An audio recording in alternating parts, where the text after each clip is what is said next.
decision to have a child should not be a matter to be decided by the male-dominated legislatures. Apakah kesetaraan gender ada dalam Islam? Oleh Anissa Faudia, SSI. Berbicara tentang perempuan memang selalu menjadi isu yang menarik untuk diperbincangkan. Salah satu narasi yang dimunculkan yaitu tentang konsep kesetaraan gender. Istilah ini tentu tak asing lagi kita dengar dalam keseharian. Namun, apakah kita sudah memahami esensi dari kesetaraan gender yang diusungkan oleh kaum feminis ini? Konstruksi sosial patriarki yang menempatkan posisi perempuan lebih rendah daripada laki-laki dianggap berkontribusi terhadap rendahnya kualitas perempuan. Hal tersebut dinilai mengakibatkan banyaknya ketimpangan yang dialami perempuan, baik dalam bidang ekonomi, politik, ataupun sosial. Akhirnya, ide ini semakin masif untuk disebarluaskan di berbagai kalangan, mulai dari institusi pendidikan, birokrat, milenial, bahkan dari kalangan ibu rumah tangga. Pertanyaannya, benarkah perempuan membutuhkan kesetaraan gender? Apakah konsep kesetaraan gender benar-benar mampu membawa keadilan bagi perempuan, atau justru memunculkan permasalahan baru?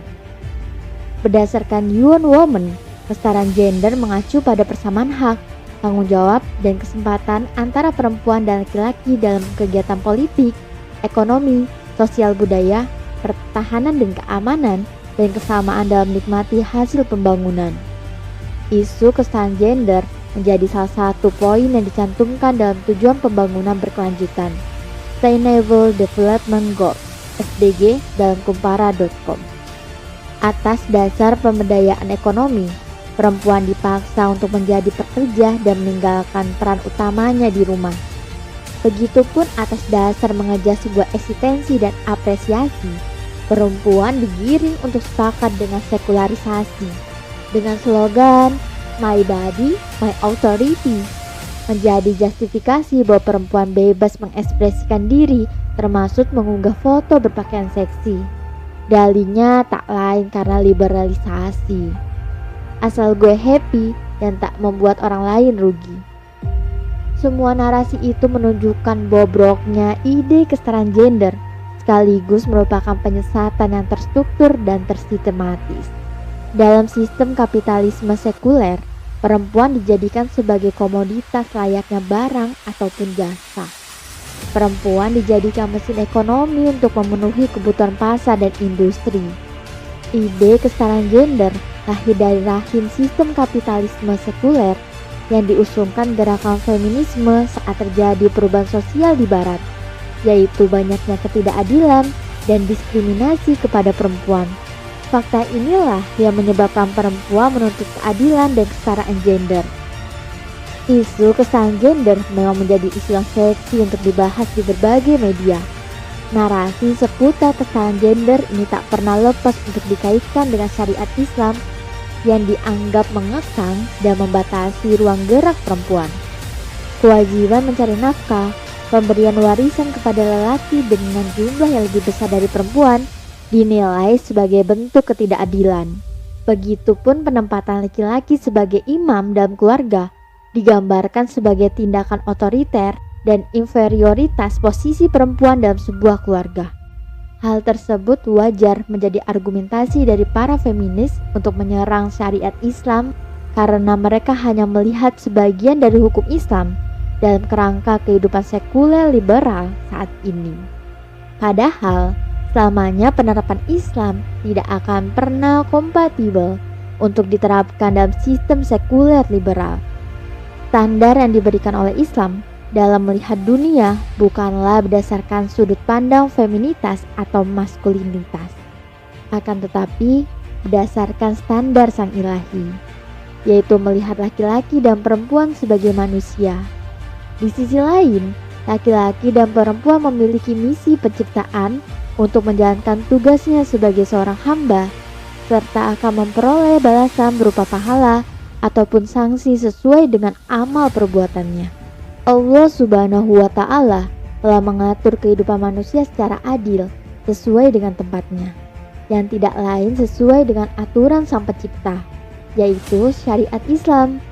Sebagaimana manusia, laki-laki dan perempuan memiliki kewajiban yang sama dalam melakukan ketaatan dan ibadah untuk meraih ridho Allah Subhanahu wa Ta'ala.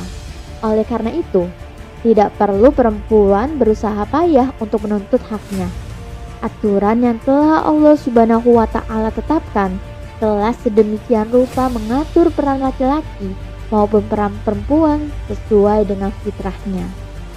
Dalil hukum syara yang dikhususkan bagi perempuan tentu tidak bisa disebut sebagai diskriminasi, sebagaimana narasi yang dibangun oleh para feminis dan liberalis selama ini. Allah Subhanahu wa Ta'ala berfirman dalam Al-Quran surat Al-Hujurat ayat 13, yang artinya, sesungguhnya orang yang paling mulia di antara kamu di sisi Allah ialah orang yang paling bertakwa di antara kamu. Di dalam syariat Islam, laki-laki dan perempuan memiliki hak yang sama untuk mendapatkan pendidikan, hak kesehatan, hak untuk dipilih dan memilih, hak berpendapat, dan sebagainya. Syariat Islam pun hadir untuk mengeluarkan manusia dari kegelapan, kejahiliahan, menuju kepada cahaya Islam. Sistem Islam senantiasa mendudukan perempuan pada posisi yang mulia, tanpa harus diberi label kesetaraan gender. Sebagai seorang perempuan, tentu kita harus memahami peran utama kita di dunia ini. Islam memandang bahwa peran utama perempuan yaitu sebagai ibu dan pengatur rumah tangga, sekaligus sebagai pencetak generasi pembangunan peradaban.